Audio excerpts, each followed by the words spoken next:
Hola a todos, todas y todes. En nombre de la Universidad Autónoma Metropolitana Unidad Coajimalpa, les doy la más cordial de las bienvenidas para este tercer debate adentro de nuestro segundo congreso de las cosas difíciles de explicar. Como siempre, yo voy a desaparecer para escuchar mejor. Dejaré la palabra a Adriana Romero, que presentará a nuestros dos invitados de hoy.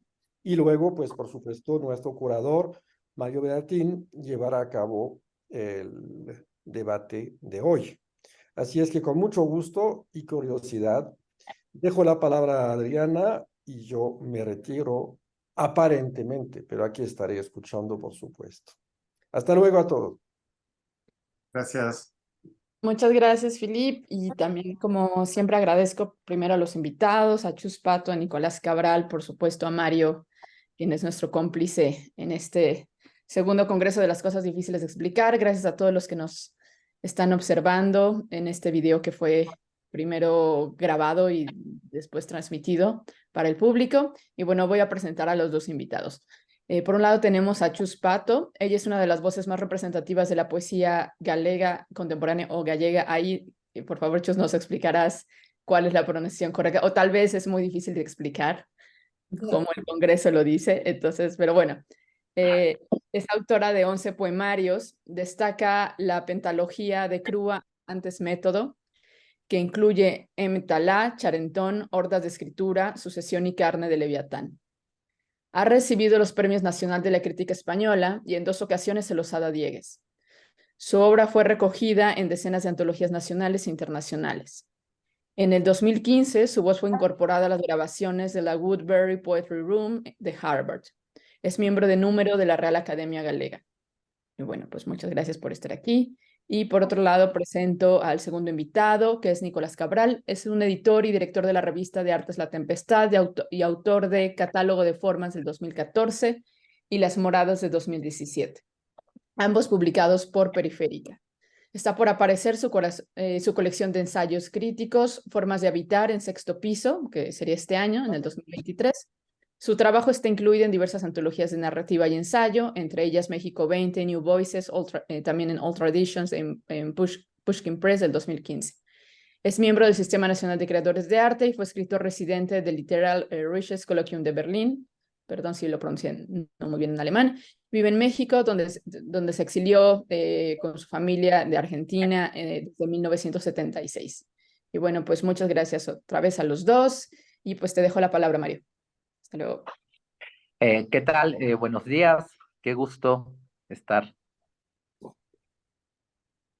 Hola, Buenos días por acá y tardes en Galicia. Pues tardes sí, en Galicia, buenos días por aquí. Pues nada, una reunión de personas que no se conocen, pero yo sí los conozco, pero que hay un puente, ¿no? Yo he hecho un puente imaginario entre ambos, ¿no? Y creo que tienen mucho que decirse. Y en realidad yo hago estos encuentros, ¿no? Organizo gracias a la UAM y a Filip y a Adriana, como un pretexto, ¿no? Como para verlos, ¿no? Porque es muy difícil cada vez más, por cuestiones geográficas, etcétera, aunque Nicolás vive a 100 metros de mi casa, pero el tiempo y el espacio es a veces relativo, ¿no?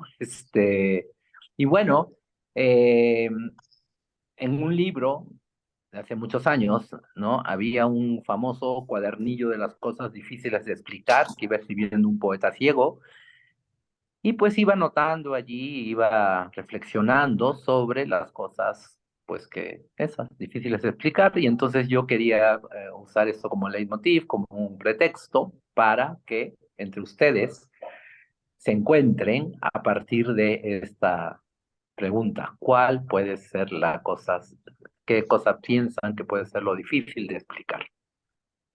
Entonces, bueno, bienvenidos. Y así, sin mucho preámbulo, para que no se conozcan y se vayan conociendo en el diálogo. bueno, hola Mario, encantada de verte. Yo, mucho gusto. Qué gusto verte otra vez. Bueno, y que estamos conectados, Mario y yo, efectivamente como a 100 metros, bueno, 150 más o menos, Sí. pero sí. Pues qué suerte vivir en ese sitio tan maravilloso, realmente. No, pues si tenemos que ir al Camino de Santiago y saludarte, No me pero tú los encontraréis, odias, no porque me dices que encontraréis en el camino, no me encontraréis. no, estás un poco sigues hastiada con los peregrinos o como... No, no, los peregrinos están bien, lo que pasa que, bueno, Santiago es una ciudad ya imposible para habitar. Pero bueno, yo donde vivo, pues pasan peregrinos continuamente, son gente, bueno, bueno, yo jamás haría el Camino de Santiago, pero en fin, ni el Camino de Santiago ni ningún otro camino. Me gusta mucho más el camino de ir de la casa de Mario a tu casa, que seguramente es un camino maravilloso. Ah, pues qué lindo. Gracias. Bueno, no sé, a ver, ¿qué puede ser lo difícil de explicar, aparte de hacer camino? No, no voy a decir la frase, no voy a caer en el lugar común del camino. Este, no sé, ¿quién quiere comenzar? Adriana le preguntaba a Chus sobre el tema de galego, gallego, como punto de partida puede ser como cualquier otro.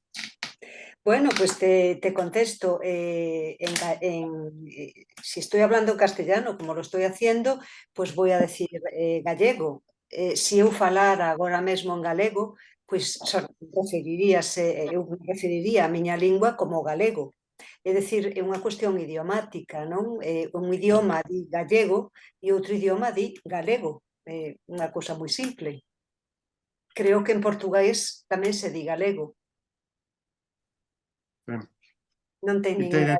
te identificas, mencionabas también que, como te pusieron, digamos, en el cartel España, que tenías una preferencia por ser identificada como gallega, digamos.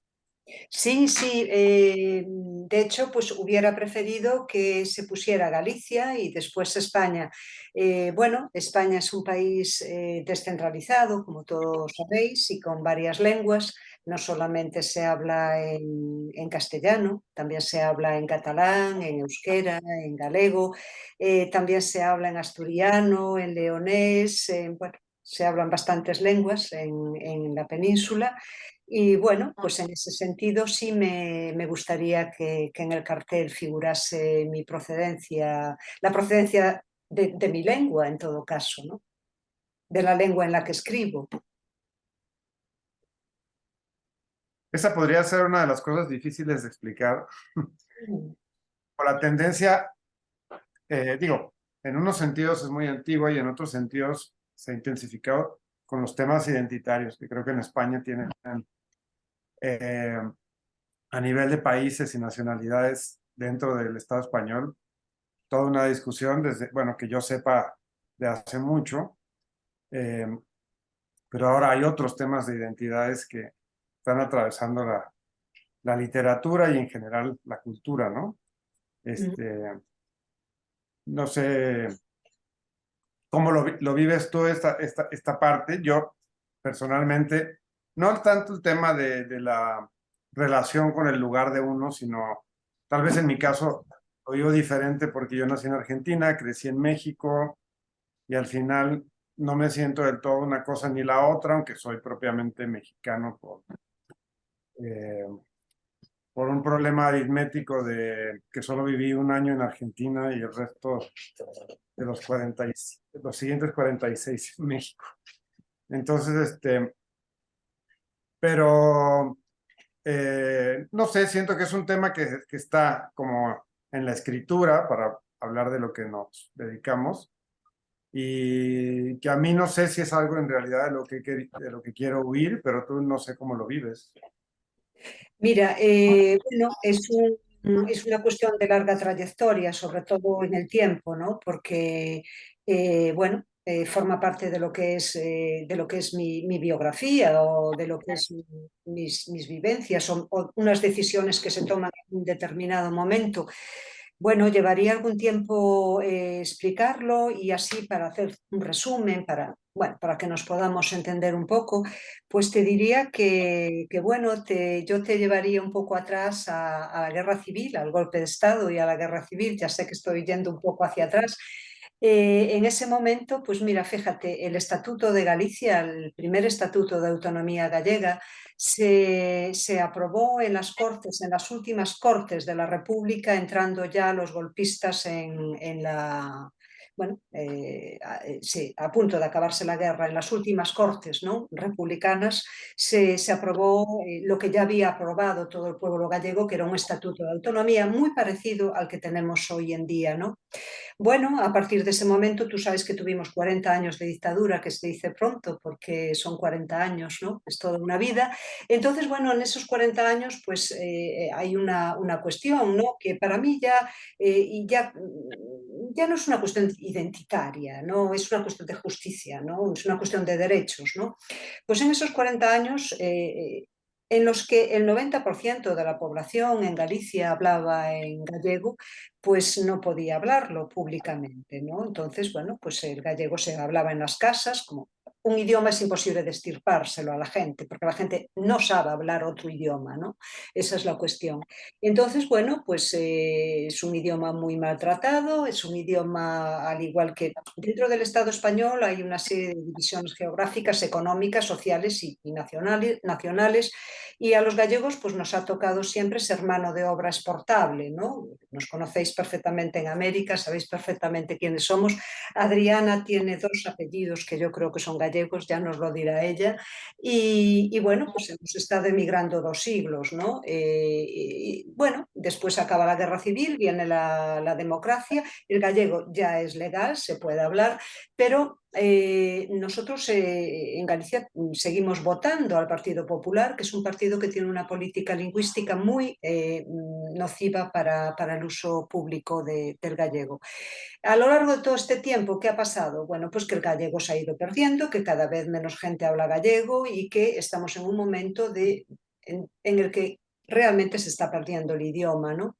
Entonces, bueno, ¿yo cómo te explicaría esto? Pues bueno, yo en un momento determinado me doy cuenta que a los 17 años exactamente, me doy cuenta que de toda esta situación y decido que voy a escribir en gallego, ¿no? O sea, es una decisión que tomo y una decisión que tomo no tanto por una cuestión de identidad, que también, sino por una cuestión de que entiendo de justicia y de derecho, ¿no? De decir, bueno, es que esto no es así, ¿no? No se puede eliminar un idioma, no se le puede a la gente obligar a hablar una lengua que no sabe hablar, ¿no? Porque cada uno tiene la lengua que recibe cuando es pequeño, ¿no?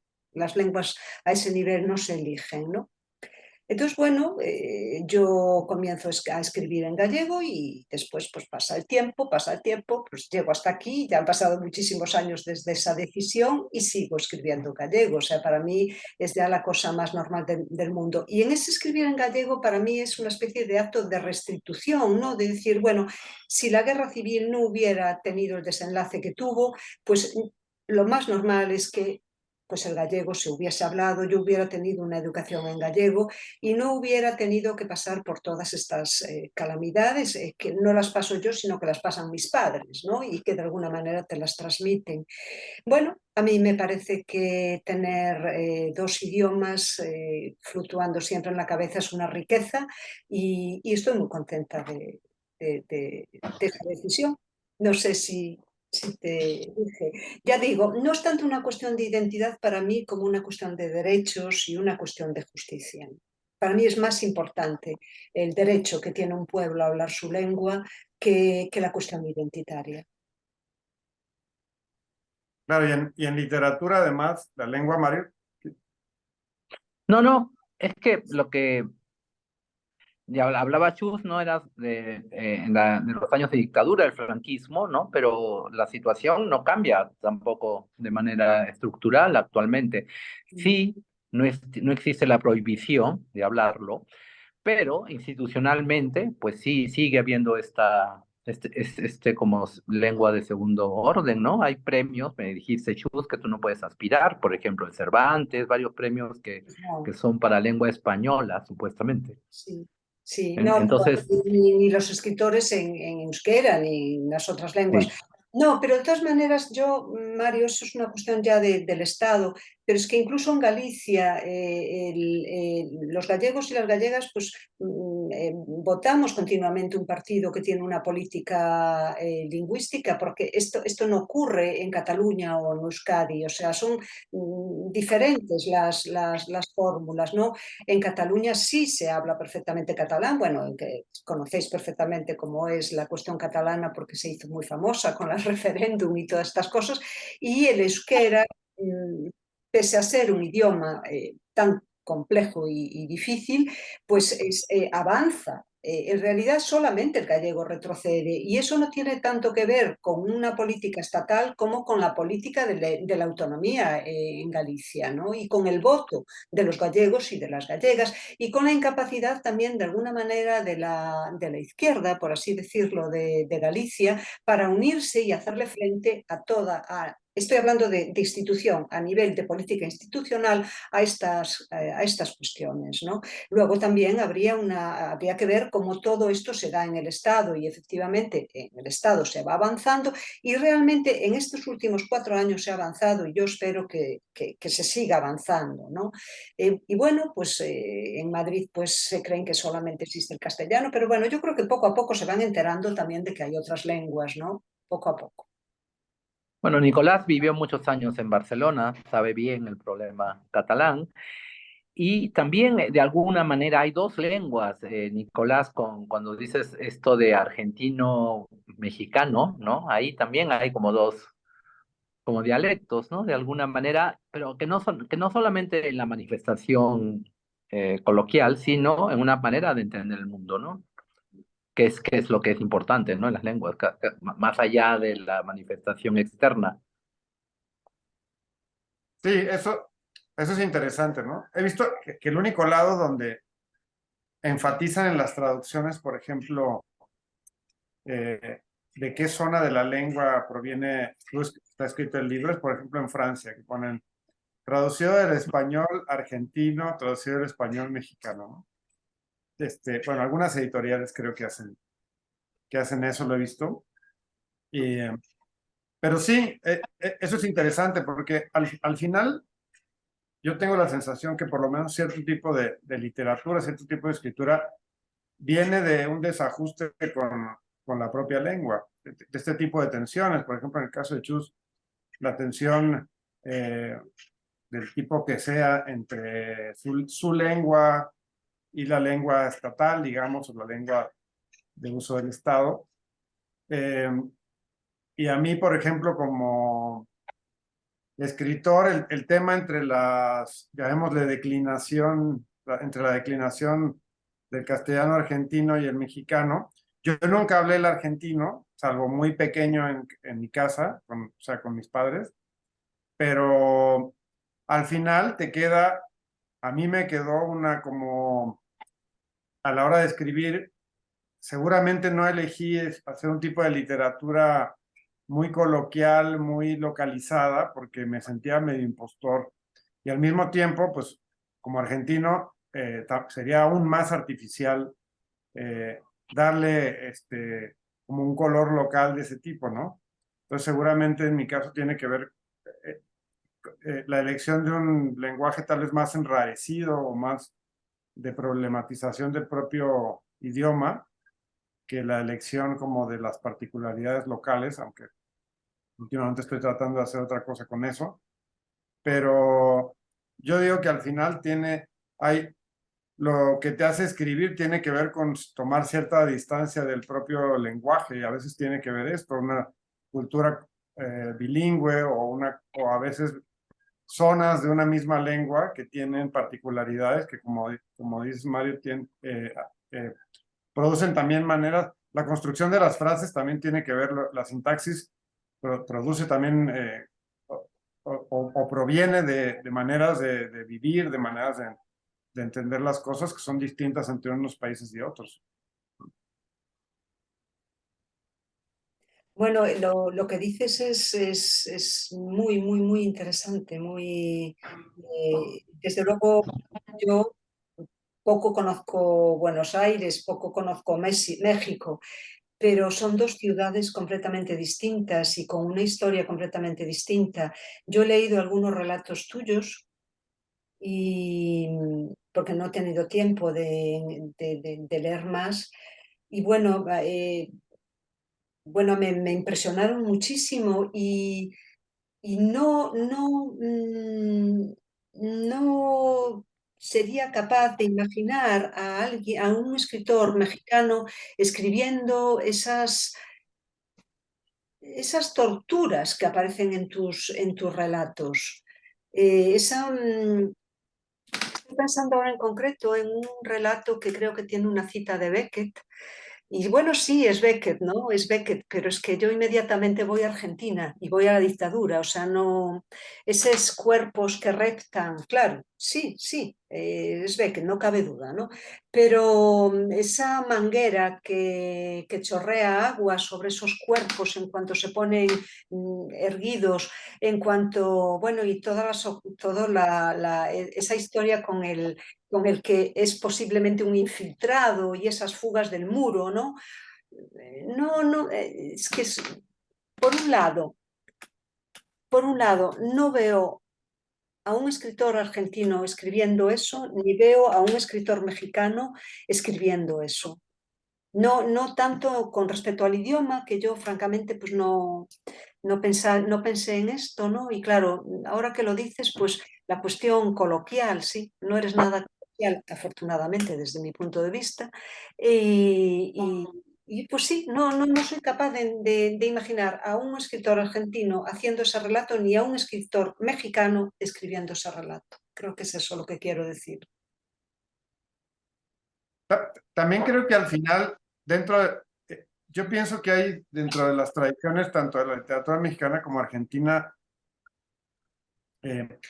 algunos autores que son los que vienen a la mente, digamos, inmediatamente cuando a alguien le dicen literatura argentina, Borges, literatura mexicana, Rulfo, no sé. Ambos escritores para mí muy importantes, pero también hay como toda otra zona de estas literaturas que además tienen que ver con que yo tengo la sensación de que en América Latina hemos sido, estamos muy pendientes de nuestras propias tradiciones, pero siempre también ha habido un espíritu más universal, digamos, en la formación de los escritores, por lo menos en una época, ¿no? Ahora no sé bien, lo de ahora es toda una cosa difícil de explicar, pero sí en el sentido de, creo que hay un texto que es muy lindo de Cioran, filósofo pesimista, sobre Borges, ¿no? Y él decía eso, dice, yo lo que veo es que los latinoamericanos conocen todo lo de acá y aparte tienen lo suyo, ¿no? Y bueno, es una cosa que a lo mejor, si se aprovecha, puede ser muy productiva desde el punto de vista de la escritura, pero sí, al final ahí es donde intervienen aspectos, pues probablemente biográficos, aunque en mi caso no los tengo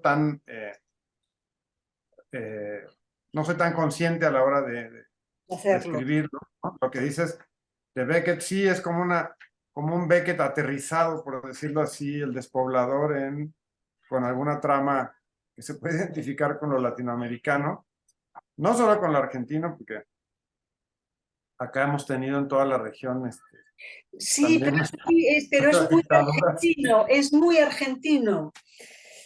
En lo que yo puedo vislumbrar, es muy Argentina,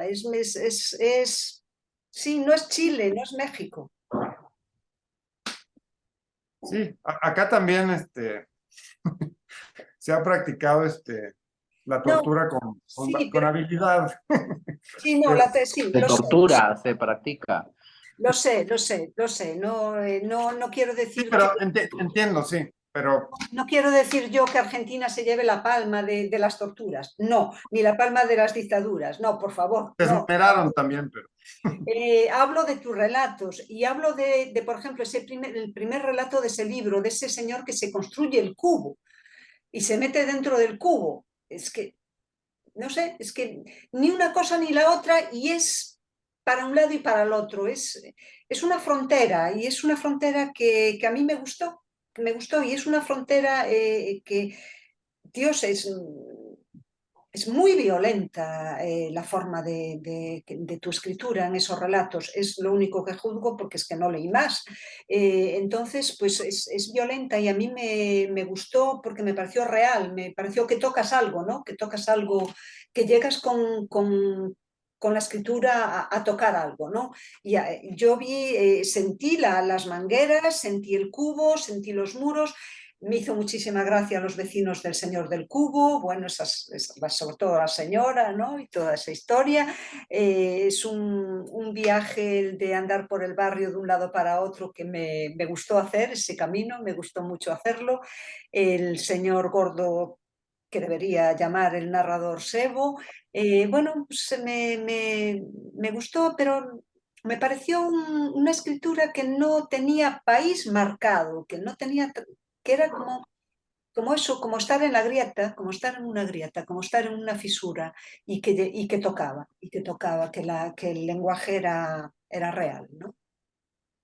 Pero es una virtud, ¿no? Una escritura que no tenga un país marcado, Sí, porque era eso para frontera. mí, según mi idea, eso es la literatura, ¿no? O sea que, porque lo demás es periodismo, crónica, digo, y cada vez hay medios mucho más efectivos para ilustrar, ¿no? Un espacio geográfico de determinada manera, no sé. Entonces, es que me interesa mucho esto que mencionaste, Chus, cuando dices que hay una tercera cosa, ¿no? Que ya no es ni mexicano, refiriéndose a Sí, Nicolás, no es ni mexicano ni argentino, ¿no? Es un tercero. Y tú también, ¿no? Como que haya un tercero. Tampoco gallega ni sí, castellana, ¿no? Sino un tercero, ¿no? Y eso también me hace eco con la frase que dice, que menciona Nicolás cuando dice, y lo que yo no sé qué está pasando ahora, ¿no? Cuando habla de la escritura contemporánea, dice, pues no podría explicarlo.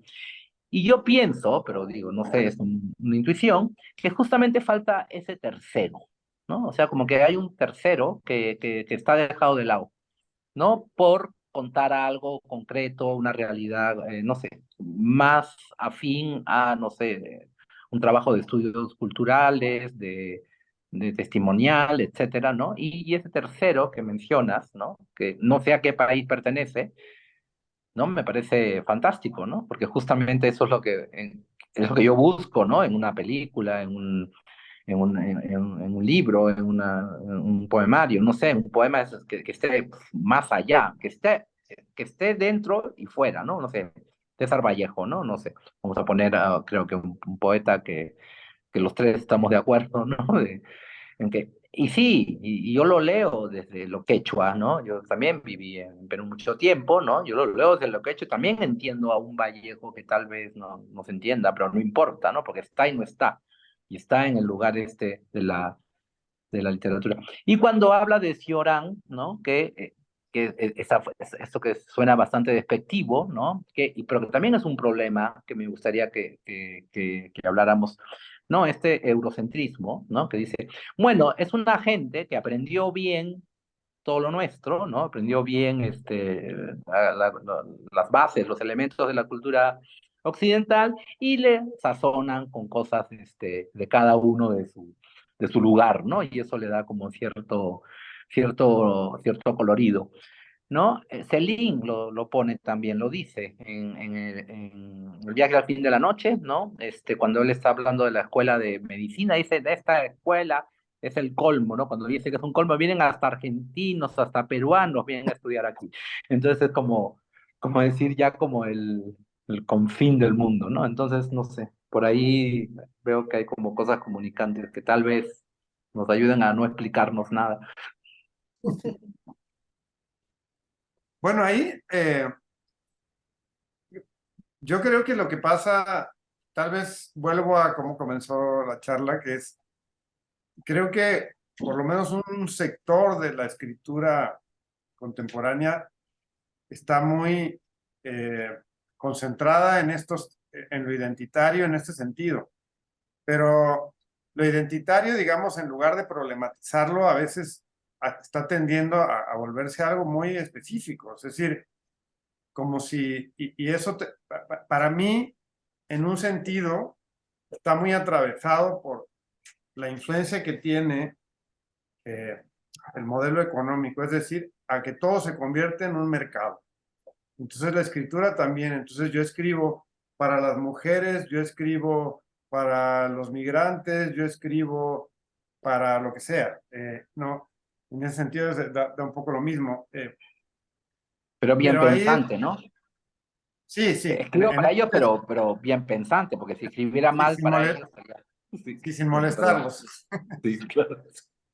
Sin que salgan del libro que salgan del libro en la misma posición en la que estaban antes de leerlo, que yo creo que es lo contrario de la literatura, justamente, pero eh, eh, y bueno, lo de Celine, bueno, Celine ya sabemos de dónde cojeaba, pero y lo de Cioran tiene efectivamente ese costado. Creo que también Cioran, que yo leí mucho, pero en la adolescencia, después ya no me interesó tanto, pero aún así hay cosas, frases, cosas que se me han quedado desde hace muchos años grabadas, pero creo que ahí estaba siendo rumano, que vivía en Francia y todo, también tampoco tenía esta visión tan central, digamos, europeizante, a pesar de que era muy europeo, evidentemente, pero quiero decir, no tenía tampoco esta cosa, como sí lo pueden tener un sector de la cultura francesa, centralista, con una idea de Europa como irradiador de civilización, etcétera, ¿no? Cosas que bueno, desde este lado del mundo ya hace rato que no, digamos, salvo toda la maquinaria de opinadores autodenominados liberales, ya nadie cree en esa historia de la civilización y la centralidad de ciertas culturas, pero sí creo que lo que digo que no sé con qué tiene que ver y lo que dices el tercero, de este tercero que produce la literatura, sí, probablemente sí venga por ahí, o sea, por esta cuestión de... yo lo veo por el lado de la desproblematización del lenguaje en sí mismo, porque siempre creí que la literatura era justo ese problema, es decir, es como una distancia crítica, no lo digo ni siquiera en un sentido teórico, pero es como que desde la literatura puedes ver la lengua en la que escribes. Te da una mínima distancia para observar qué pasa ahí y a partir de ahí compones algo. Y ahora hay como una relación como demasiado natural para mí con la lengua, es como si fuera vehículo nada más, como si sirviera nada más de medio para algo, es decir, un mensaje, una historia y todo. Yo nunca la vi como medio, la vi tampoco quiero decir como fin, pero lo que a mí me interesa, por lo menos como lector, es lo que pasa en el texto, no lo que el texto cuenta o dice exclusivamente, ¿no? Sí, bueno, yo parece como que el giro lingüístico no existió. De todas maneras, yo fíjate, es que tengo un punto de vista un poco más extremo que el tuyo. Bueno, yo creo que existe la literatura. Y creo que existen los productos comerciales y los productos comerciales, pues efectivamente, pues son productos comerciales y efectivamente, pues es muy, muy bonito escribir para las mujeres, para los migrantes, para los niños, para los adultos, para los...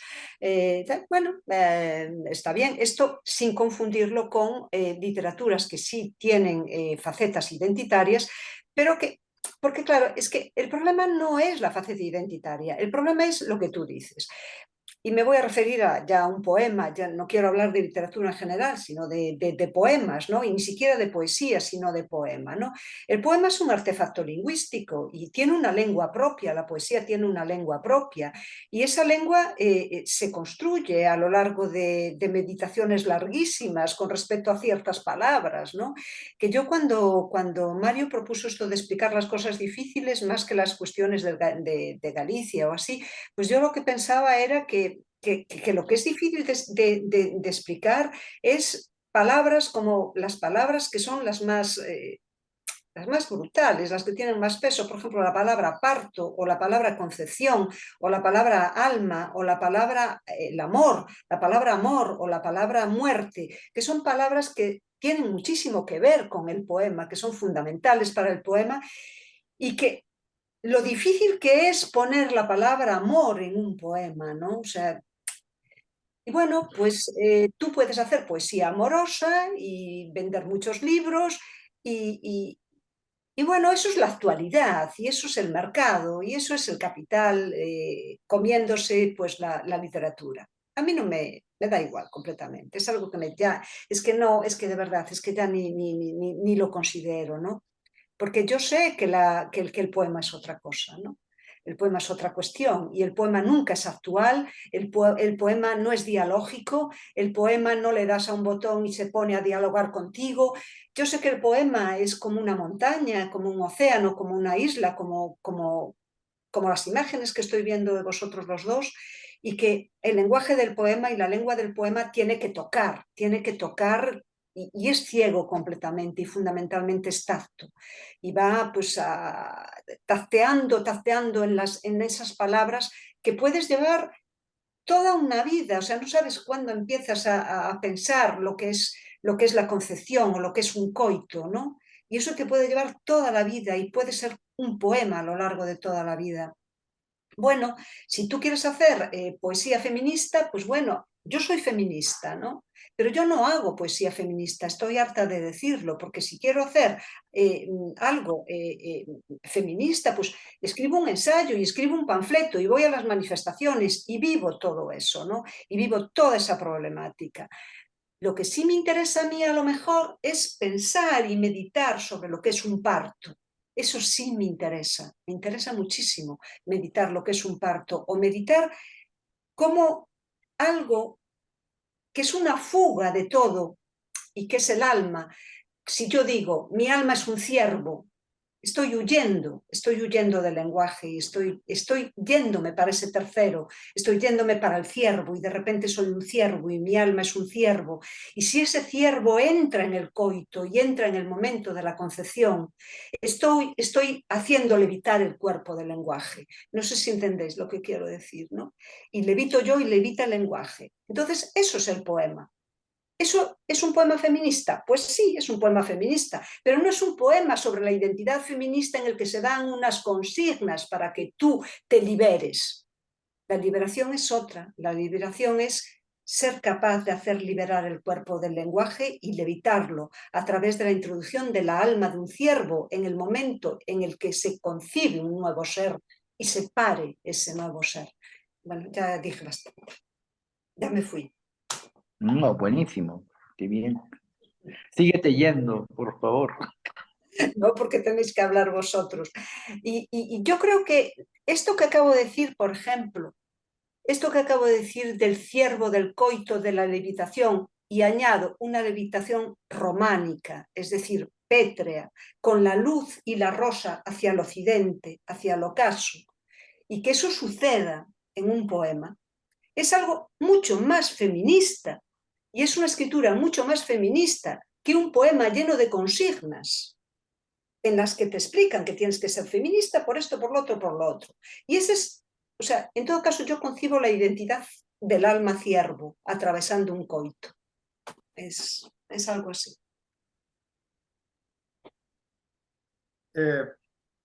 A mí lo que me interesa de lo que dices es justamente, bueno, y siguiendo con esto que decía Mario del tercero que construye la literatura, es justamente eso, porque además no se queda en la idea de construir una metáfora, que también, pero No, la metáfora tiene que ver con eso, con ese tercero, ¿no? Pero también creo que cuando mencionabas, bueno, diferenciar el poema de la consigna, que parece algo obvio, pero que yo creo que hoy en día también vale la pena volver a hablar de algo así, es que yo creo que también hay, para no caer en esencialismos de lo que la literatura es o tendría que ser, pues lo que tendríamos que pensar es lo que puede ser ahora, ¿no? Y ahora el lenguaje está expuesto a, a los automatismos, a la codificación, de una forma cada vez más extrema. Yo creo que las redes sociales, esta preeminencia de lo informativo produce eso, es decir, si uno oye, bueno, si uno se asoma a redes sociales, oye un noticiero, pareciera que el habla estuviera construido como de bloques prefabricados de lenguaje, ¿no? Es como que solo hubiera, básicamente el árbol es árbol y estamos como fijando de nuevo el signo, como que solamente las palabras pueden decir que significan una cosa específica. Y la tarea tal vez de la literatura siempre fue, pero ahora tiene a particularidades por lo que pasa en la cultura contemporánea, como este trabajo de, para mí, abrir el signo otra vez. O sea, como de no hacer que las palabras no signifiquen lo primero que se nos viene a la mente y no permitir que esta, llamémosle, capitalismo comunicativo fije los significados, porque creo que de ahí vienen un montón de problemas, no solo literarios, sino ya políticos y más allá de esta obsesión que tienen el Estado y el mercado de fijar significados. Y a lo mejor la literatura ahora es un espacio de resistencia donde no permitimos, la literatura como tú distingues, o sea, no la que está, no digamos estos libros pensados para el mercado, sino justamente la literatura pasa cuando, puede o no tener éxito, pero eso es otro problema, pero la literatura pasa de espaldas al mercado. Si después, que han sido unas pocas veces, pero siempre se menciona mucho, que se tenía Nathalisa Roth algún bestseller o Marguerite Duras, bueno, esos son accidentes que a veces pasan. En general, lo más común era que los libros vendan 20 ejemplares y después se vuelven obras que en el tiempo tienen otro peso. Pero creo que sí, que ahí hay algo con el lenguaje que a mí me sorprende además porque creo que ahí es donde ya está muy inventado. Yo creo que la crítica era el espacio para discernir esto. Yo creo que desde el punto de vista del espacio social ya no existe. Es decir, no realmente, hay academia y hay otras cosas, pero no crítica. Y que ahora uno no lee muchos escritores discutiendo esto porque lo que está en los medios es la promoción de los libros, no la discusión sobre la literatura. O sea, es decir, un periódico entrevista a un escritor porque es un trabajo, digamos, de relaciones públicas de la editorial para que se hable del libro y la gente sepa que existe y si tienen suerte lo compren, ¿no? Pero no sé, yo a veces me he preguntado si viendo hacia atrás, porque uno ya lo ve todo más concentrado, pareciera que las cosas eran diferentes, pero ya tengo también mis dudas, pero por lo menos sí da la impresión cuando uno ve algunos compilados de entrevistas con ciertos escritoras que a uno le interesan, se podía hablar de otras cosas, porque además también quieren que los escritores ahora opinen de la coyuntura. Entonces parece que ser escritor fuera también ser intelectual público, opinador, y muchas veces yo lo que veo es que aunque la entrevista sea porque alguien sacó un libro, del libro se habla bastante poco. Empezando porque el entrevistador normalmente no lo leyó, entonces no tiene nada que decir acerca del libro. Bueno, yo Yo la creo que... semana pasada, perdón, sí, no, sí. No, habla Mario, habla. No, no, no, iba a decir una tontería. Corta, tonterías cortas valen doble. No, no, es que la semana pasada estuve en un debate, en un taller, no sé, una conversación, ¿no? Que es interesante que se vuelva a juntar las personas a hablar de estos temas. Y se hablaba de esto de mercado, ¿no? Pero de manera muy natural, ¿no? Es que esta escritura del mercado, el otro no es el mercado, pero es absurdo, ni siquiera existe ya el mercado para los libros malos, por decir de alguna manera. Para estos libros, para las mujeres, para los ancianos, no sé, para lo que quiera uno, tampoco ya entran dentro de esta concepción, la concepción actual del mercado. ¿Sí me explico? O sea, desde nuestra perspectiva podemos ver que es alguien que vende, no sé, pero que vende que 3.000 ejemplares, 5.000, tampoco está dentro de las nuevas normas del mercado. Si me explico, yo lo que sugeriría es como replantearnos si realmente estos libros hechos para ser vendidos, no sé, vamos a ponerlos de esa manera, si realmente están entrando en un mercado o no, ¿no? Yo ya lo pongo en duda frente a los productos masivos, ¿no? Monopolizantes de este neocapitalismo, ¿no? Que también pone cifras ridículas, ¿no? En estos libros que estamos diciendo que están escritos para un mercado, Entonces también siento yo que es un ejercicio absurdo, también el otro, ¿no? Porque sí va a alcanzar algo que no alcanza, y yo creo que podría ser una oportunidad también para replegarse, ¿no? Como para que haya un grupo que se repliegue frente a este otro juego que es también absurdo, porque pues sí, va a vender, no sé, 20.000 ejemplares o 15.000, no sé. Y es ridículo, ni siquiera llegan a lo que se puede pensar como mercado, ¿no? Este, y lo último es que sí siento que dentro de estas escrituras, como nosotros concebimos la literatura, ¿no? Para decirlo de alguna manera, siento que está entrando gato por liebre allí, ¿no? Hay una suerte de infantilización, algo que hace 20 o 30 años podíamos aceptarlo, o sea, el mundo de Sofía, la historia interminable de Mijael Ende, no sé, etcétera, como decir, bueno, o incluso el nombre de la rosa, ¿no? Para mí, para mí era un producto comercial, no sé, pero entraba, uno decía, pero ahora eso está ocupando el centro de lo que aparentemente es la escritura como nosotros la concebimos, ¿no? Acabo de, no sé, no sé, bueno, son como tres como dudas, ¿no? Si realmente lo que pensamos que está en el mercado está en un mercado. Yo creo que ni siquiera, no sé. Nada más. Bueno, Perdón, es sí, que te interrumpí. Sí. no, yo rápido agrego, sí, efectivamente es como escribir con la ilusión de un mercado, o sea, con la ilusión de vender y de ser muy leído, que por lo menos en México no termina ocurriendo tampoco, pero sí afecta lo que se escribe, porque se escribe con la mirada puesta en ese mercado que al final no se traduce, como tú dices, Mario, efectivamente, cuando en Estados Unidos se habla de bestseller, que venden 500.000 ejemplares, bueno, eso no existe en América Latina concretamente. En España no sé qué será un bestseller, pero acá eso no existe. Yo, claro, para mí es un poco distinto porque yo vengo del mundo de la poesía, entonces no es lo mismo la novela que la poesía, ¿no? Son dos mundos muy diferentes. Yo no sé cuánto vende un novelista en España, 500.000 ejemplares, yo creo que no hay nadie que los haya vendido, o sea, no sé, el Quijote, claro, pero y muchos más que 500.000. No tengo ni la menor idea. La verdad es que no tengo ni la menor idea de cómo funciona. Yo lo que conozco es cómo funciona la poesía, ¿no?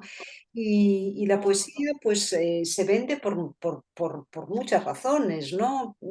Y no siempre se vende porque aquello sea poesía, poesía tal y como yo puedo concebir la poesía, ¿no? Como ese ciervo, ¿no? Como ese ser ciervo o ese devenir ciervo, ¿no?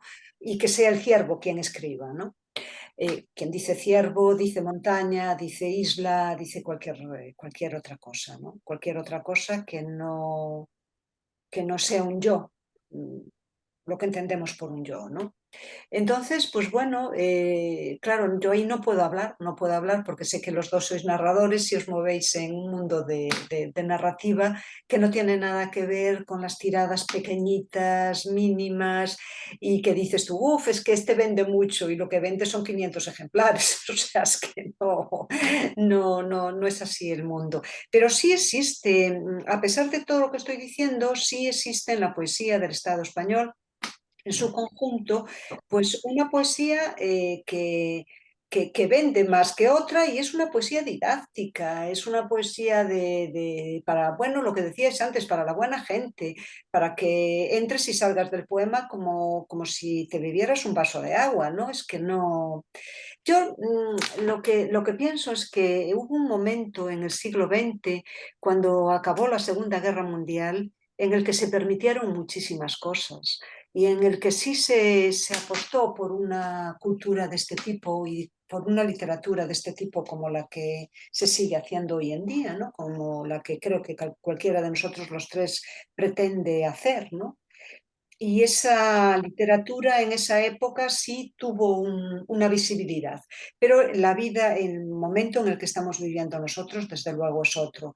Yo no sé, es muy interesante, Mario, lo que dices de que ni siquiera eso es mercado, sino una ficción de mercado, ¿no? Es así. Lo que pasa que, bueno, pues chicos, yo qué os voy a decir, cada uno tiene el talento que tiene y cada uno apuesta por lo que apuesta. Si tú apuestas por la actualidad y tienes un talento X, pues haces un producto determinado. Y otro a lo mejor pues tiene otro talento y hace otra cosa, ¿no? Cada cual a su historia. Desde luego, nada más que cenizas va a quedar de nosotros, así que muy poquito que es una pasión, es una forma de vida la escritura, yo la concibo así y no hablo de forma de vida en el sentido de pues ahora yo voy a vivir de tal manera, no, no, es vivir fuera, es vivir en otro sitio, es vivir en otro lugar, es no sé, lo actual, es no confundir lo contemporáneo con lo actual, ¿no? Lo contemporáneo siempre es otra cosa, lo contemporáneo pues es Homero o es la literatura de las...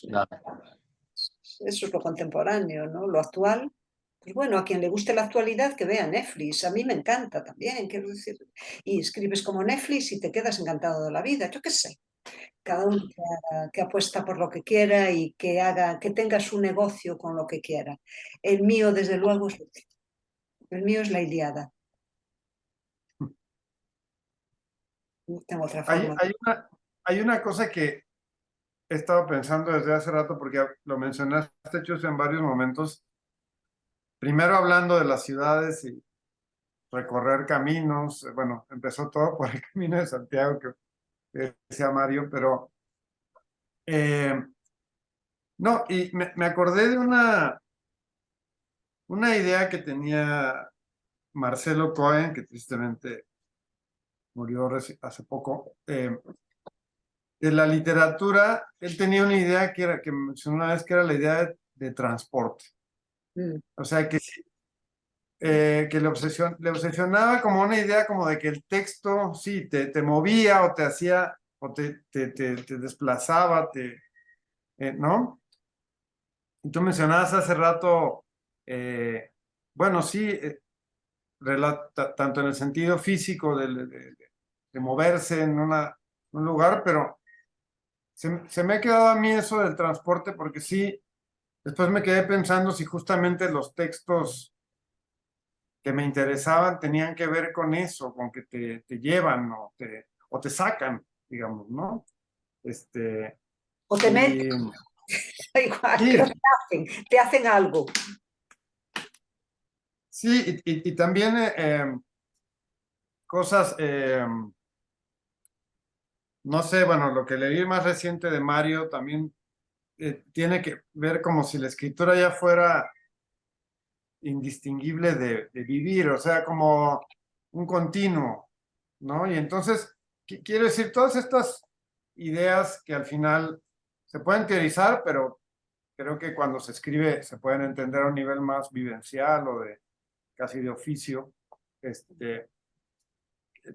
a lo mejor son justo lo que diferencia con esta concepción que estábamos hablando de la literatura, al margen de qué tan comercial o no puede hacer algo, pero quiero decir, como todo este pensar, orientar la literatura como hacia un resultado que tiene que ver con la publicación o la... Sí, porque creo que, digo, todos queremos publicar Sí, lo que sí. escribimos, pero quiero decir, de repente yo veo cosas como que, creo que era Héctor Liberter el que decía, no, era Osvaldo Lamborghini, decía algo como, pero era una provocación, dice, primero publicar, después escribir, pero lo decía como para, sácate todo este tema de la perfección y de todo porque eso termina haciendo que los textos estén como sobretrabajados, o sea, publica y ya luego escribe, como sácate eso de ese estorbo del camino. Eh, pero yo creo que el problema ahora sí es que en lugar de que la escritura se viva como este transporte, creo que cuando uno la vive la escritura como transporte, el lector también la experimenta así, o sea, es decir, se puede transmitir ese recorrido, llamémosle así. Y a veces creo que estamos muy pensando en la meta, más bien, y que es la salida del libro, que es el efecto social del libro o periodístico, todo, ¿no? Y a lo mejor eso que dice Mario es lo que puede ser interesante ahora como posición, que es sí, retraerse y la escritura puede tener una salida determinada, pero no tener eso siempre como en el horizonte, ¿no? Bueno, desde luego para alguien que escribe poemas, claro, es que son mundos muy distintos, no hay opción, es decir, bueno, ¿quién te puede leer? Pues te puede leer muy poca gente. La poesía, y si escribes, por ejemplo, un caso como es el de los escritores en lengua gallega, ¿no? Pues bueno, que ahí existe una gran libertad, ¿no? Existe una gran libertad porque ya no, de entrada es que no aspiras más que a lo que estás escribiendo, ¿no? Y yo cada vez soy más radical en ese sentido, ¿no? Me gusta mucho la idea de transporte y antes hablabas de la metáfora, ¿no? Transporte es la metáfora, el vehículo de la metáfora es el transporte, evidentemente. Y la metáfora tiene una cosa muy, muy interesante y es que en principio es ese poner en contacto mundos completamente diferentes, ¿no? Y que parece que cuadra, ¿no? Cuando dices esta coña marinera de tus labios son coral, ¿no? Pues parece que sí, que tienes los labios de coral, pero lo que evidencia también la metáfora, y eso es lo que a mí más me interesa, es la imposibilidad de que los labios sean coral, ¿no? Entonces, bueno, por ahí, o sea, un poco el transporte, efectivamente, los labios son coral, pero realmente lo que está diciendo la metáfora es que un labio jamás será un coral, ¿no? O un abanico con un coral, pues no nos podemos abanicar con un coral. Y ahí vamos al lenguaje, esa maravilla que es de decir, de reflexionar y de decir, bueno, ¿qué es el lenguaje? ¿No? Que es esta cosa que tenemos, bueno, el lenguaje en general lo compartimos con muchísimos mamíferos, pero en todo caso este lenguaje que es hablado, que son esta capacidad que tenemos nosotros de hablar, ¿no? De hablar y por lo tanto, de escribir, aunque es muy diferente la escritura de lo que se habla, ¿no? Y a mí es la celebración de todo eso. Y a mí esto todo me hace tan feliz, bueno, que yo quiero que me lea todo el mundo, evidentemente, me encantaría recitar en campos de fútbol, pero es que, de verdad, a mí me llega la felicidad de escribir y de poder compartir y de poder estar en este momento pues, con vosotros los dos hablando de todo esto. Y bueno, ahí fuera está el mercado y está la burocracia y está la literatura como burocracia, porque es que es un capital que es una pura burocracia, es lo que dices tú es la privatización del lenguaje, ya nadie, ni siquiera hablamos, van a por nuestra capacidad lingüística, van a por ello, ¿no? Claro, porque es que yo recuerdo, ¿qué capacidad tenemos? Tenemos la capacidad de decir que no y tenemos la capacidad de dudar y de interrogarnos. Y eso es lo que no se quiere, ni siquiera se quiere ya en un texto literario. Ni la negación, ni la duda, ni esas grandes palabras. No se quiere ya ni el amor, ni la muerte, no se quiere nada, se quiere un texto plano. Que yo, francamente, y en eso creo que Mario, que tienes razón, ¿quién coño lee esos libros? Es que no, te dices tú, pero bueno. Pero bueno, sí, supongo que se venden, supongo porque eso es una maquinaria, Mario, es una maquinaria de vender. ¿Quién en su sano juicio se come salchichas o hamburguesas en McDonald's? Y sin embargo, McDonald's existe y está ahí, ¿no? O sea, entonces, bueno, tiene que haber una literatura McDonald's. Es que, y sí funciona, sí funciona. Entonces, bueno, pues es problema de quién la lee y de quién la escribe y del negocio que se monta. Yo, desde luego, no tengo nada que ver con ello. Me encantaría que me leyera el planeta entero. Tengo la vanidad como la de todo el mundo, pero ya sé que eso no es así. Y eso a mí me da el margen de hacer lo que me da la gana, dentro de lo que es ese metro absoluto y esa medida absoluta y ese cálculo total que es un poema, ¿no? Yo Los creo dos han coincidido en algo que yo no sé si es obvio, y aparte han dicho que es obvio, los dos lo han dicho, que es obvio, quiero que me lean. ¿Por qué quieren que nos lean? ya, porque me Porque encanta. lo doy de obviamente, yo quiero, obviamente, pues no, yo Yo no dije quiero que que me todos lean. queríamos publicar lo que escribíamos, pero Yo sí, sí, eso, bueno, Justamente, no, yo quiero que me lea todo el mundo, todo el planeta entero quiero que me lea, que se pasen la vida leyendo lo que escribo, ¿por qué? porque me apetece, porque mira, me daría un subidón tremendo, Mario. Pero Sí, también es cierto, ¿eh? cambiaría ese tipo de vida que dices que es una vida entregada a la escritura porque te leen o no te leen. Sería No, un plus. no, ¿Qué- no, qué? ni siquiera es un plus. Yo creo que yo escribo porque tengo una necesidad absoluta de escribir. Es como comer o respirar. Yo no puedo vivir sin escribir. O sea, no me gusta escribir, me produce un placer infinito. Es, no sé, es una función vital para mí, es vital. No lo cambiaría, pero yo claro que querría, claro que sí, que estuvierais todos leyéndome todo el día. Es que justamente los quiero usar así como para como experimento, ¿no? Porque voy a hablar con un doctorado de escritura creativa, ¿no? Que a mí no me concibo que alguien haga un doctorado de escritura creativa. Sobre eso, ¿no? Mi nueva frase retórica va a ser: escribo para no ser leído. No, Ya. no quiero que me lean. No, no quiero. Así, Pero sí declaro quieres que que no te quiero lean, que me porque lean. sí que quieres que te lea yo, por ejemplo. Sí, bueno, si tú quieres leer y haces el Quiero. esfuerzo, Pero pero ¿cómo yo no no voy a querer? quiero. ¿Pero cómo no Digo, voy a querer? sí, Claro que sí, quiero. pero me explico cómo partir de esta como retórica de que no quiero que me lean, ¿no? O sea, ¿qué pasaría? ¿Qué sucedería si decimos, no, no queremos que nos lean, no, no queremos, no, gracias, adiós, ¿no? O se reserva el derecho de admisión, ¿no? Usted no está capacitado para leerme, ¿no? O sea, que es justamente lo opuesto a todas las bueno, campañas, ¿no? De es que tratar de obligar.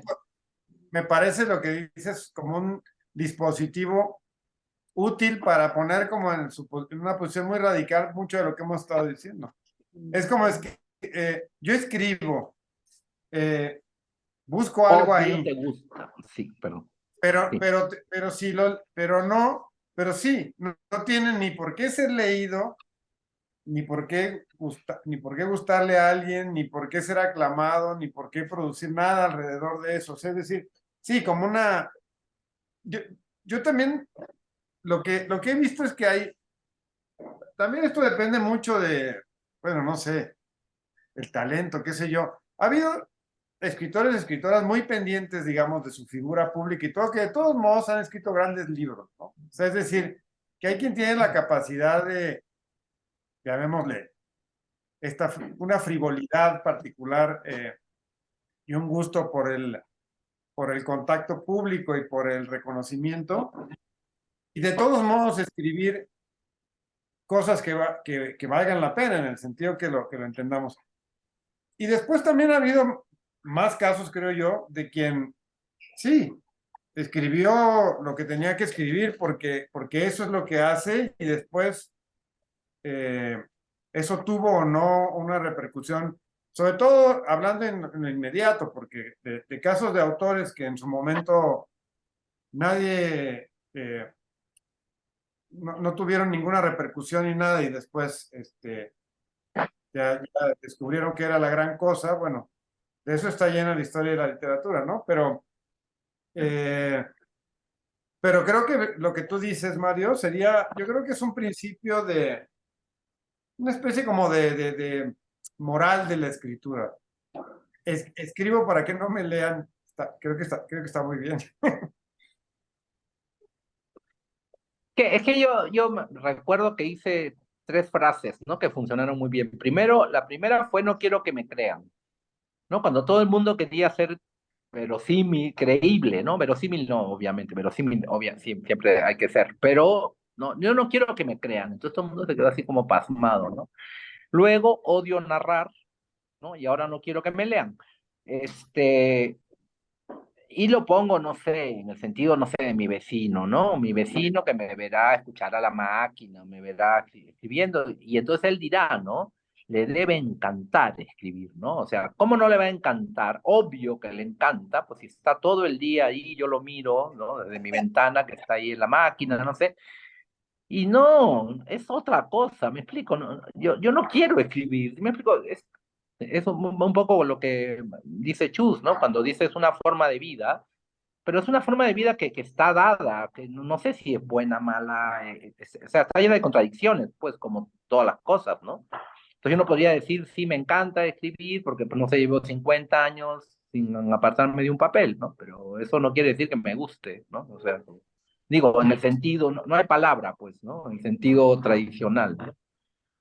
Es una, Entonces, sí, es y una pasión y hay que tener un poco cuidado, ¿no? También yo que medito largamente sobre las palabras y la palabra vida, porque cuando decimos es una forma de vida, también hay que decir que esto no hay que confundirlo con sí a la vida o esa pasión por la vida que tiene bueno, no sé si entendéis lo que quiero decir, que y los hay que optimistas.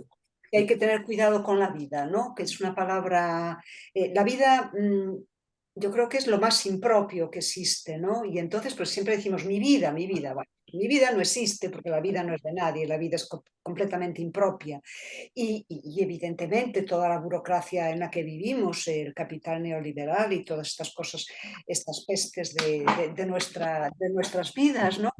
Pues lo que quieren es capturar esa impropiedad de la vida, ¿no? Y bueno, pues eso, es una forma de vida, pero siempre impropia, no porque digamos, esta es mi vida, es justamente lo que dices, Mario, no es que yo esté aquí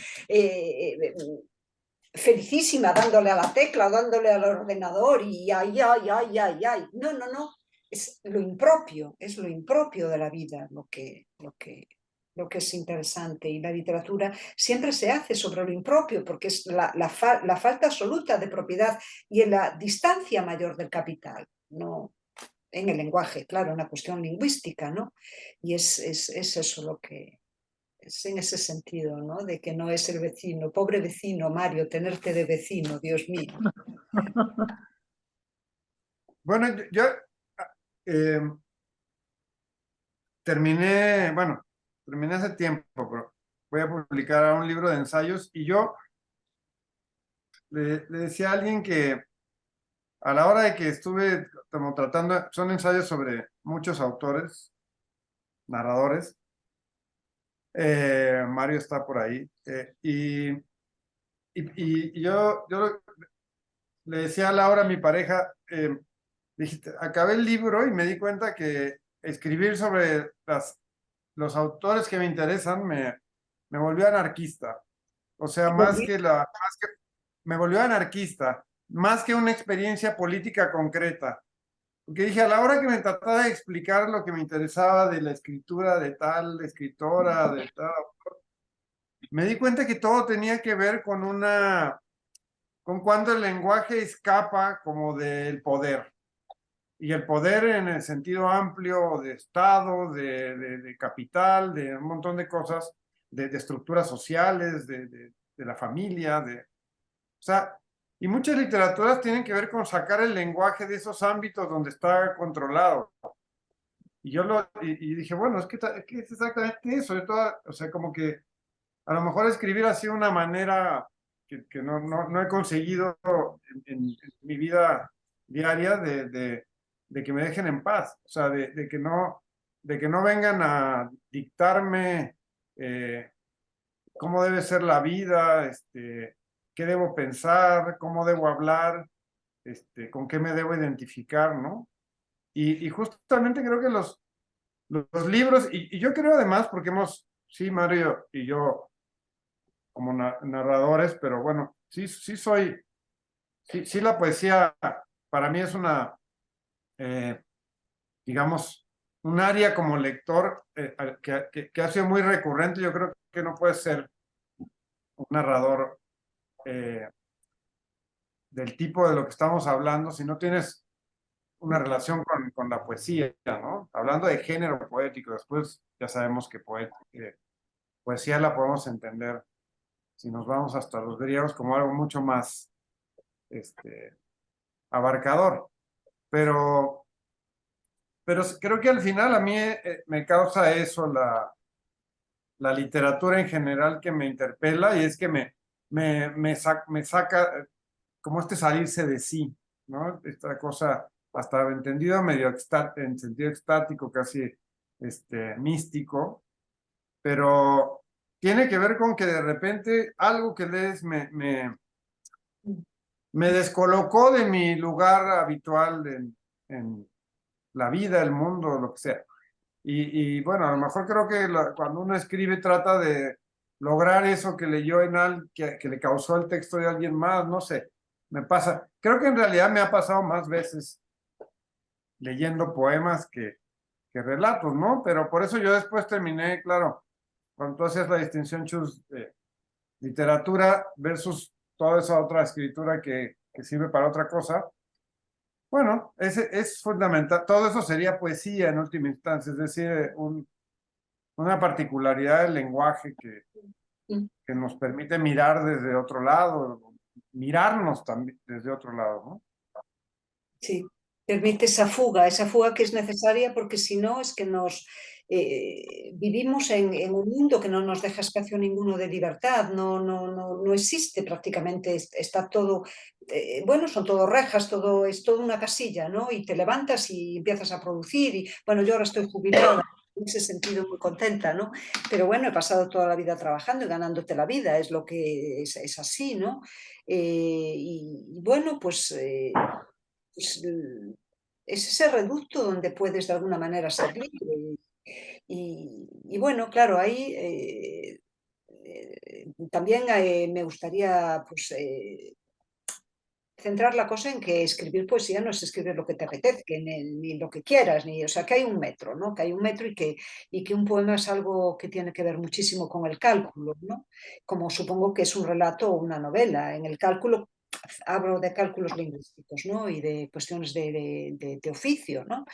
Pero evidentemente, pues llega un momento que si te empeñas y te empeñas y te empeñas, quizás eres capaz de hacer un verso en toda tu vida, ¿no? Si te empeñas te sale un verso, ¿no? O te sale ya, bueno, un poema ya sería algo extraordinario, escribir un poema, ¿no?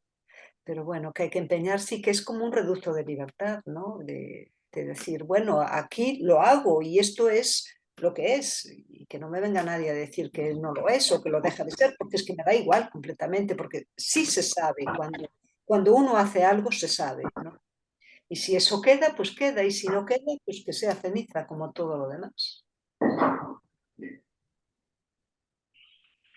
Y Shus, en el caso tuyo de que casi obligatoriamente, digo, estoy exagerando, pero que tiene que ser traducida, ¿no? Porque pues sí es una lengua minoritaria, ¿no? El gallego.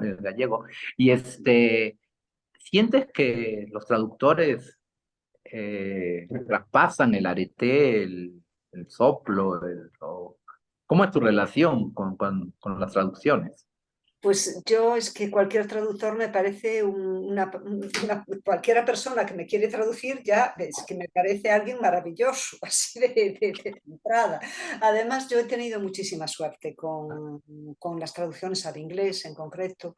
Y bueno, lo de ser gallego tiene desventajas y tiene también muchas ventajas, ¿no? Una de las ventajas que tenemos los escritores en lengua gallega es que la inmigración ha producido muchísimas personas que saben muchísimos idiomas.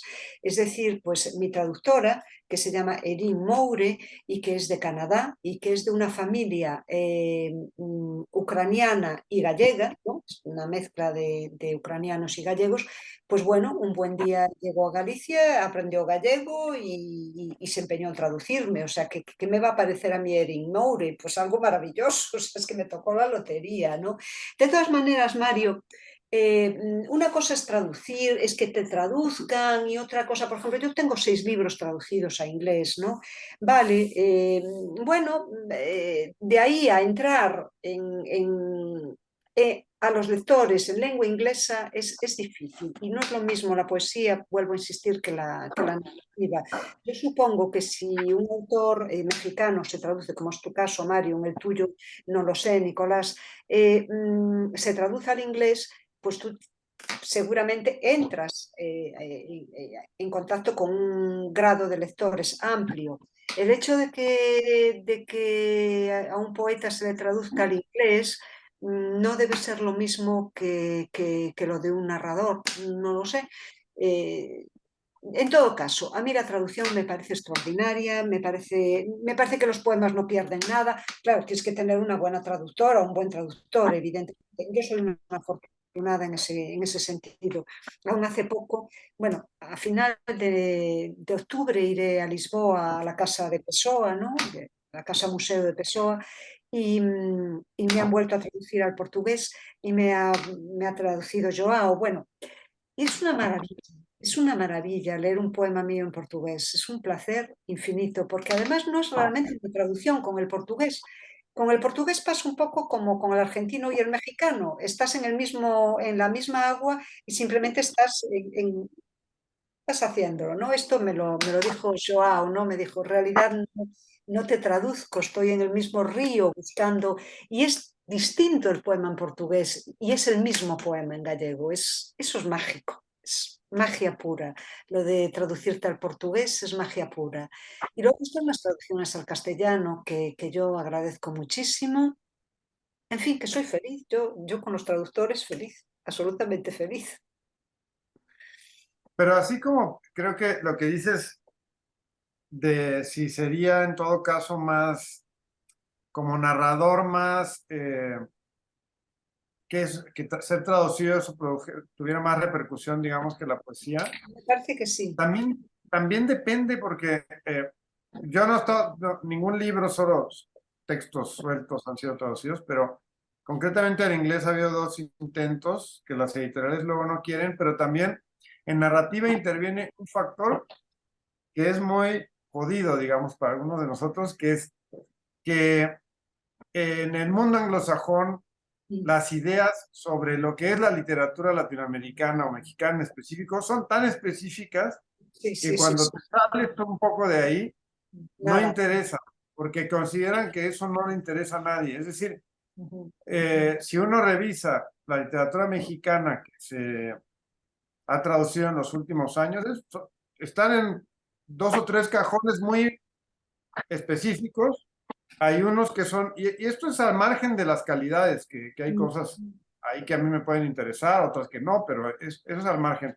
Pero los cajones son, por un lado, la violencia, la experiencia de la violencia y del narcotráfico, que esa es, digamos, la idea global de México.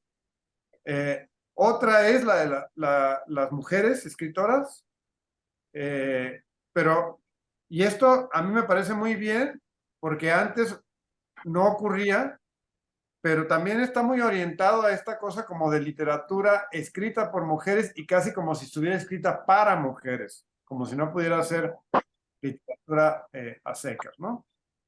Y no sé, bueno, y esos son el tipo de cajones que están interesando a los que traducen literatura latinoamericana o específicamente mexicana al inglés, ¿no? No, por supuesto que hay otros casos más minoritarios que de poesía o también de narrativa, pero bueno, es que yo también mientras hemos estado hablando, cuando dices de la poesía y sus particularidades en términos de mercado, si se quiere, pero por ejemplo, hoy en día escribir relato breve, el cuento, yo creo que es tan minoritario como la poesía, o sea, en ese sentido, es decir, o cierto tipo de relatos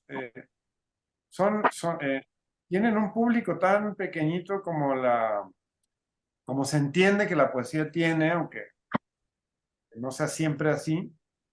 Entonces, a mí más bien me hace pensar que sí, que hay, sobre todo en esta época que privilegia tanto lo temático. O sea, es decir, lo que interesa es de qué hablan los libros.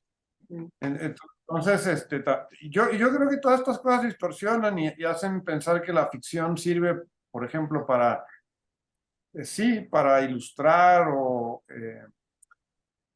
mostrar ciertas realidades que también, pero bueno, no es lo único que hace, ¿no? Y en el término de traducción, bueno, Mario te lo decía porque la lengua gallega evidentemente es hablada por menos gente que el castellano o lo que sea, pero al final creo que hay barreras lingüísticas y luego hay otras barreras de los que menciono en términos de los intereses que rigen lo que las editoriales quieren poner a circular.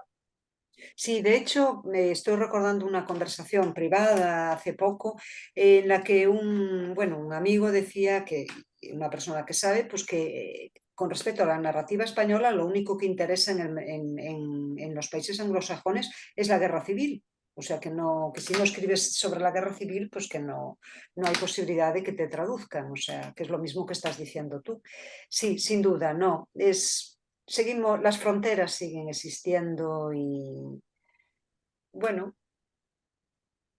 de todas formas, yo creo que la literatura buena también circula. Y bueno, es increíble que un poeta en lengua gallega como yo pues tenga 6 libros publicados en inglés. Es alucinante. Y eso tiene que ver con el tránsito de la migración, por ejemplo. No tiene que ver con ninguna otra cosa. Y con que tengo una traductora que no solo me traduce, sino que además se preocupa de que se publiquen sus traducciones, ¿no? Son milagros y está bien que existan los milagros.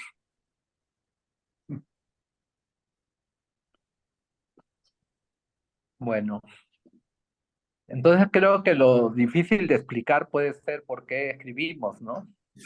Todas las- ¿Por qué seguimos escribiendo? Los tres, ¿no? Y aparte, Nicolás, de llevar adelante un proyecto, digo, aparte de su propia escritura, ¿no? De llevar adelante esta revista, ¿no? Sobre literatura y artes, ¿no? Que va a cumplir 50 números, 25 años. 25 años. Perdón, son más. ¿Cuántos ejemplares? ¿Cuándo Bueno, empezaste, no, ¿cuándo empezaste con la revista? Si eres un 25 joven. años. en el 98. Sí, Y pero sí. fue impresa hasta hace 3 años, aparte de digital, ahora solo digital, pero salvo por un número especial que vamos a hacer. Pero bueno, desde la desde la edición también pasa toda esta problemática también de la que hemos hablado, o sea, de cómo eliges, bueno, lo que quieres visibilizar, no porque tú tengas la varita mágica para volver más visible a nadie, pero también como medio independiente es ahí el trabajo de esas obras que te interesan como editor, que no tienen ese mercado como estábamos hablando. O sea, que están... Hay veces que hay cosas de las que no queremos hablar porque están en todas partes y a lo mejor puede ser algo interesante, pero quiero decir, dices, bueno, con los recursos que hay, ¿por qué no hablar de esto que le interesa a 10 personas? Pero eso sí he aprendido en 25 años, que por lo menos así era. Yo también creo que puede estar cambiando, porque creo que la dinámica de redes ha producido una como cultura del énfasis, o sea, como de que para estar en la conversación hay que hablar de lo mismo. Y a mí lo que me interesaba de hacer un medio era hablar de otras cosas y poner sobre en este caso la mesa, cuando era la revista, bueno, en las pantallas, cosas que a lo mejor no sabes que hay o conoces muy poco, y eso era, y llamar la atención sobre eso, sobre ciertos libros, artistas, músicos. Entonces, pero bueno, siempre lo viví como una especie como de péndulo, escritura, edición de revista, no de libros en mi caso, pero se retroalimentan también y ves desde el otro lado un poco cómo sí, cómo se ha vuelto homogéneo también el criterio en las publicaciones, o en lo que queda de las publicaciones culturales, cómo para tratar de seguir siendo vigentes, termina todo el mundo hablando de las mismas cosas, cuando en realidad se suponía que lo interesante era lo contrario, pero no sé si por eso lo mencionabas, Mario. Sí, bueno, sí, por este trabajo complementario, ¿no? Como un espejo, ¿no? Entre la propia obra y de pronto llevar adelante como calvario, no sé cómo lo llevas, ¿no? Una cruz, la revista. Económicamente sí, calvario. Por otro lado,